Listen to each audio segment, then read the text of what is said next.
and a brush in justification. Take a slow breath in and out. Let your shoulders drop. Now picture this. You're sitting across from an investor. They've listened to your pitch, nodded at the right moments, even smiled. And then they ask, "So what valuation are you looking for?" And your heart races because you've rehearsed everything else. But this number, you picked it because it felt ambitious, because a competitor raised at that level, because it's what you need to make the dilution feel worth it. But you don't actually know if you can defend it. And you hear yourself saying, "We're raising 200K for 10%. So 200 million valuation."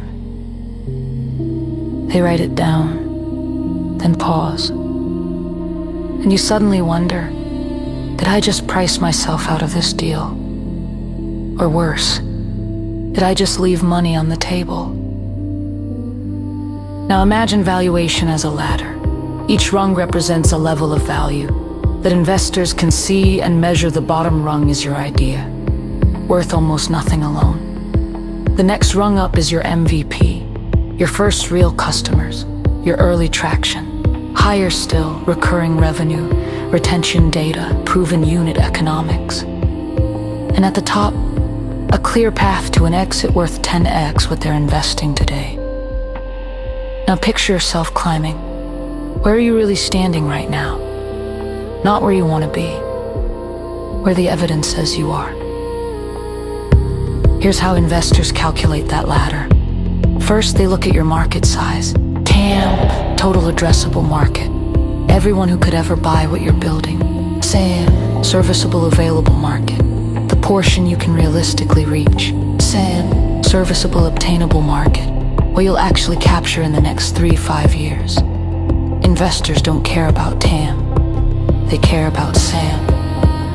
Because SAM times a revenue multiple equals what you might be worth at exit. And working backward from that exit value tells them what you're worth today. Now picture the investor doing this math in real time. You say 200 million valuation. They think, if I invest 200K for 10%, and this exits at 20 million in 5 years, I make 10 times my money.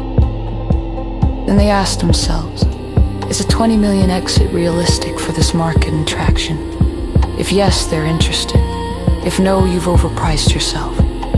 This is the math you need to know before the meeting. Now think about the mistakes you might be making, valuing based on effort. We've worked on this for 2 years. Investors don't pay for your time. They pay for future returns, valuing based on someone else's round. Company X raised at 5 M, so we should too. But Company X has revenue you don't, or a team you haven't built yet, or asking for 5% equity, when investor math requires 20% to make their fund economics work. Now imagine yourself preparing differently. You research comparable exits in your space, you map your TAM down to realistic sum. You calculate, if we capture 2% of this market at 50 hours average revenue per customer, that's X in AR. SaaS companies trade at 8x AR, so our exit value could be C. If an investor puts in Z to today for 10%, their return at exit is. And now you're not guessing, you're justifying. Hear yourself in that meeting now, not defensive, clear. We're raising 200K for 10% because here's the path.